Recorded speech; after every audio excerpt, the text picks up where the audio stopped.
आदाब, नमस्कार। The red mic में आपका स्वागत है। मैं हूं सौरभ शुक्ला। विनेश फोगाट को टिकट मिलते ही बीजेपी के पूर्व सांसद और कुश्ती संघ के पूर्व प्रमुख बृजभूषण शरण सिंह भावुक हो गए हैं और इतने भावुक हो गए हैं कि मीडिया की मौजूदगी में कैमरे के सामने उनके आंसू निकल आए। तस्वीरें देखकर लगता है कि वो मीडिया के सामने अब रो रहे हैं या फिर दिखाने के लिए ऐसा नहीं कहा जा सकता, लेकिन बृजभूषण शरण सिंह जैसा मजबूत और बाहुबली छवि का व्यक्ति अगर कैमरों के सामने रो दे तो लगता है कि नहीं, कुछ ज्यादा ही आघात लगा है। तो अपने आंसू पोंछते हुए यह तस्वीर सोशल मीडिया पर वायरल है। अब बृजभूषण शरण सिंह ने कई ऐसी बातें कही हैं जो कि बड़ी कंट्रोवर्शियल हैं।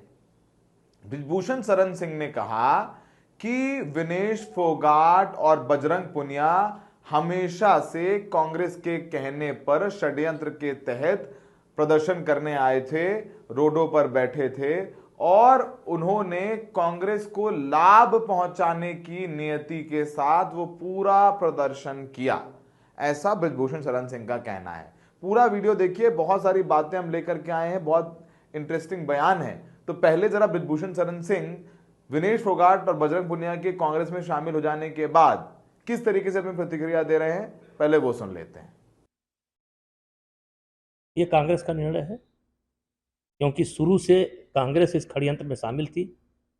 ये पूरी स्क्रिप्ट 18 जनवरी के पहले लिखी जा चुकी थी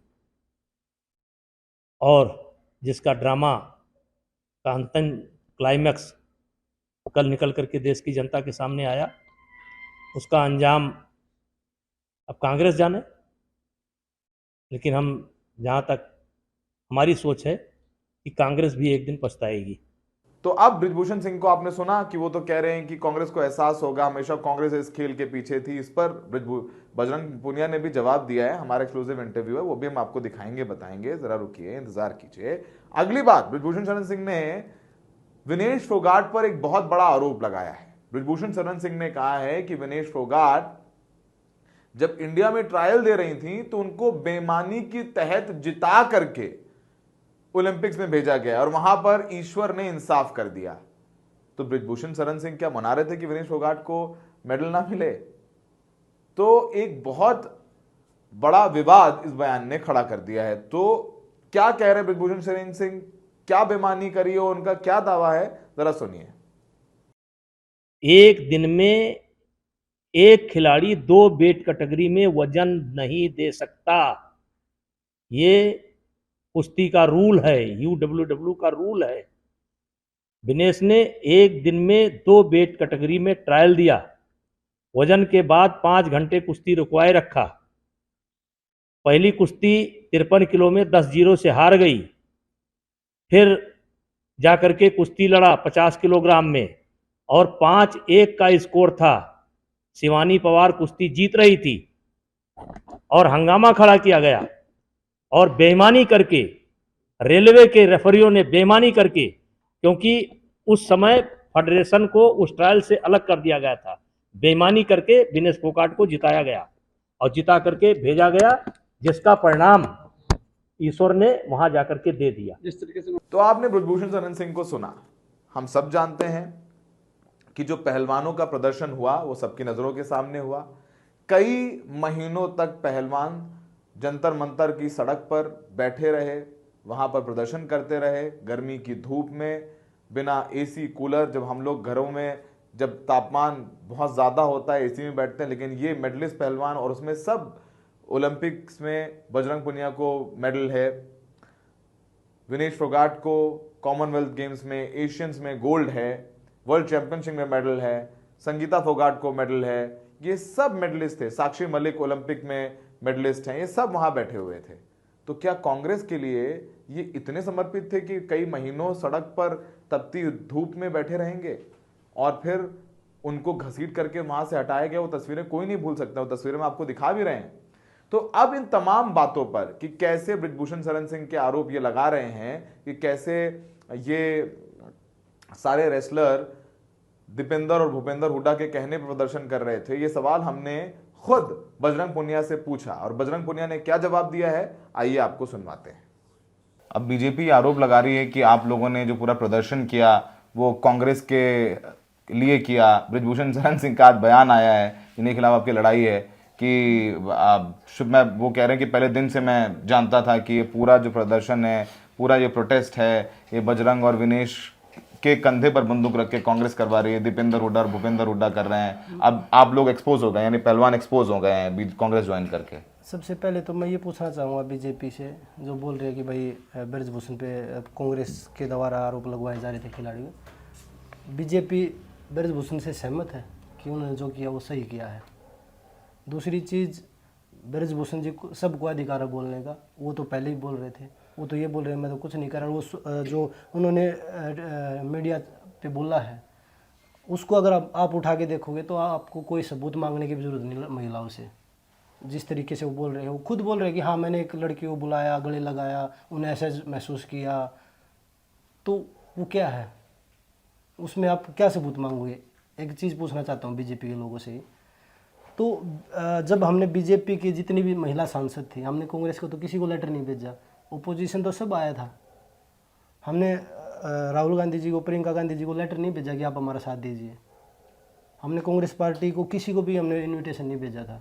बीजेपी की जितनी महिला सांसद थी हमने लेटर उनके बाय हैंड उनके घर पे दे के आए थे, वो फिर भी नहीं आए। क्यों नहीं आए? उनको भी तो आना चाहिए था ना कि भाई महिलाओं का, वो भी तो महिला थी ना। तो बोलना आसान होता है, उसको राजनीति में मोड़ देना आसान होता है। उनके साथ खड़े होते तो ये सिचुएशन ही नहीं आती। हम तो गए थे, हमने तो पहले बोला था कि भाई हम लड़ाई सिर्फ एक आदमी के खिलाफ लड़ रहे हैं। हमने तो स्टार्टिंग में नहीं बोला। हमने तो जब स्टार्टिंग में बैठे हमने तो कोई भी राजनीतिक पार्टी ऊपर नीचे नहीं दी थी। आपको बता रहे हैं कि आप किंगपिन थे इस आंदोलन के, जो हुआ पूरा आंदोलन आप किंगपिन थे। आपने सारी जो है षड्यंत्र जो है वो बृजभूषण और बीजेपी के खिलाफ रचा कि हरियाणा में कांग्रेस को कैसे जिताना है। और अब आपने जब कांग्रेस सीधे से ज्वाइन कर लिया, अब कह रहे हो सीधे ज्वाइन कर लिए कांग्रेस, तो अब आपका असली चेहरा सामने आ गया है। देखो, स्टार्टिंग से रेसलिंग की है और एक मध्यम परिवार से, बिल्कुल मध्यम परिवार से आए हैं। इतनी चालबाजी हमें नहीं आती कि हम षड्यंत्र रचेंगे। हम सीधे चलने वाले हैं। जो रास्ता बोलते हमारे जो बड़े लोग हैं वो बोलते हैं, जो रास्ता सीधा होता है ना उस पर काफ़ी मुश्किलें होती हैं, तो सीधे रास्ते पे चल रहे हैं हम। तो आपने बजरंग पुनिया को सुना। बजरंग पुनिया को सुनने के बाद आपको लग रहा होगा कि बजरंग पुनिया की बातों में भी दम है, बृजभूषण शरण सिंह की बातें क्या है। देखिए, अब एक तो ये आरोप प्रत्यारोप चलते रहेंगे। अब तो बृजभूषण शरण सिंह बीजेपी हैं ही, और अब ये पहलवान भी कांग्रेस हो गए हैं, तब तो कांग्रेस बीजेपी की लड़ाई चलती रहेगी। लेकिन एक लड़ाई लीगल तौर पर अभी भी चल रही है कोर्ट में।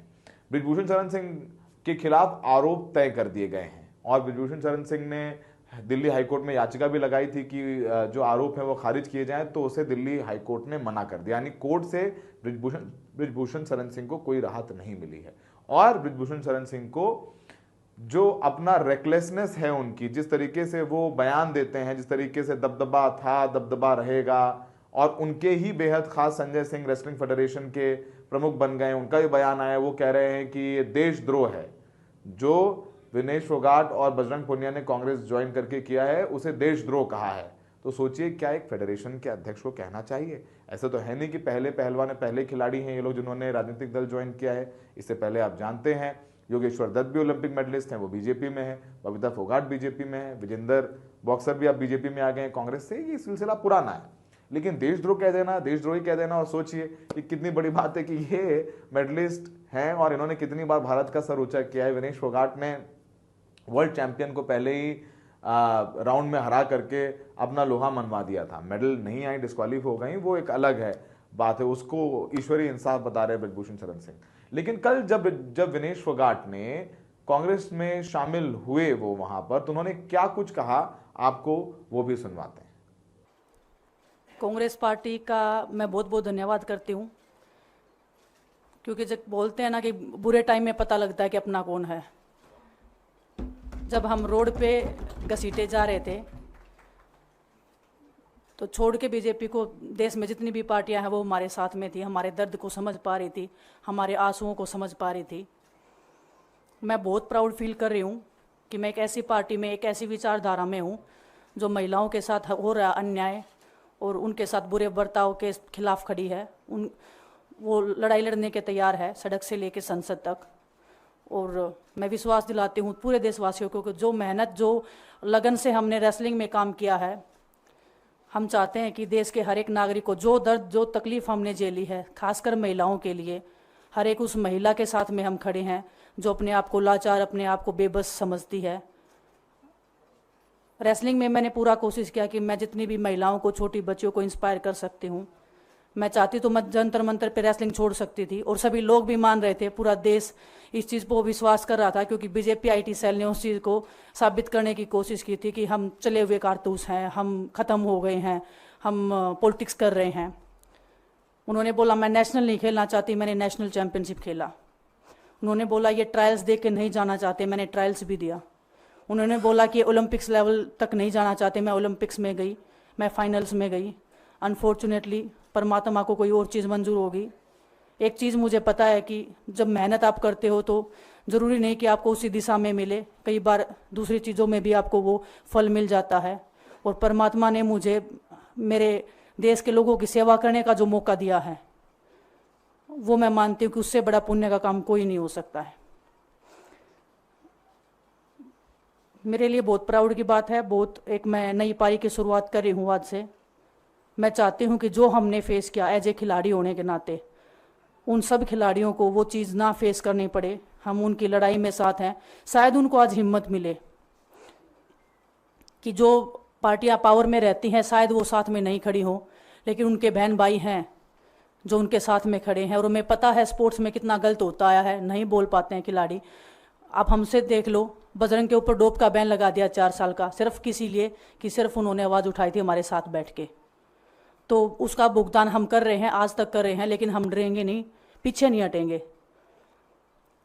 जो लड़ाई थी वो जारी है, ख़त्म नहीं हुई है। कोर्ट में हमारा केस चल रहा है, वो लड़ाई भी हम जीतेंगे, ज़िंदगी की जंग भी हम जीतेंगे। खेल में जैसे हमने कभी हार नहीं मानी है, तो हम इस नए प्लेटफॉर्म पे जो आ रहे हैं, देश की सेवा का भाव, और सिर्फ बोलने तक सीमित नहीं रहेगा। ये हम दिल से हमने खेल किया है और दिल से हम ये काम करेंगे, जी जान से मेहनत करेंगे, अपने लोगों के बीच में रहेंगे। जो भी हम अपने लोगों का भला कर सकते हैं, चाहे कितना ही % हमारे हाथ में होगा, वो हम करने की कोशिश करेंगे। और मैं अपनी बहनों को बताना चाहती हूँ कि आपकी बहन आपके साथ में है। किसी भी मुसीबत में, किसी भी पल, किसी भी क्षण आप ऐसे मत समझना कोई भी आपके साथ में नहीं है। जब कोई नहीं खड़ा होगा तो मैं आपके साथ में ज़रूर खड़ी रहूँगी, कांग्रेस पार्टी आपके साथ में ज़रूर खड़ी रहेगी। ये हमने फील किया था, और मैं वादे से कह सकती हूँ, दावे से कह सकती हूँ कि बिल्कुल आपके साथ भी खड़े रहेंगे। बहुत बहुत धन्यवाद आप सबका। तो आपने विनेश फोगाट को सुना तो आप समझ गए होंगे, हमने बताया कि बृजभूषण शरण सिंह के आरोप क्या है, क्यों भावुक हो गए हैं, बृजभूषण शरण सिंह के बयानों पर क्या जवाब बजरंग पुनिया ने दिया है। विनेश फोगाट की बातें आपको सुनाई। हरियाणा के चुनाव अब तैयारियां शुरू हो गई हैं, प्रचार शुरू हो गए हैं, टिकटें आने लग गई हैं। अब ऊंट किस करवट बैठेगा नहीं पता, लेकिन बृजभूषण शरण सिंह को सियासी नुकसान हुआ है। बृजभूषण शरण सिंह को बीजेपी ने टिकट नहीं दिया, लेकिन उन्होंने अपने बेटे को टिकट दिलवा दिया। अब वो जब ये सामने हो गया है कि अब ये कांग्रेस शामिल हो गए पहलवान, तो बृजभूषण शरण सिंह के पास एक मजबूत ग्राउंड है कि वो इन पर ये आरोप लगाएं। तो अब राजनीति है। अब जाहिर सी बात है कि वो हम खिलाड़ी हैं, वो वाली शील्ड नहीं है इन पहलवानों के पास। तो अब राजनीतिक दांव पेच इनको भी सामने से झेलने पड़ेंगे। हमें देखने के लिए बहुत बहुत शुक्रिया।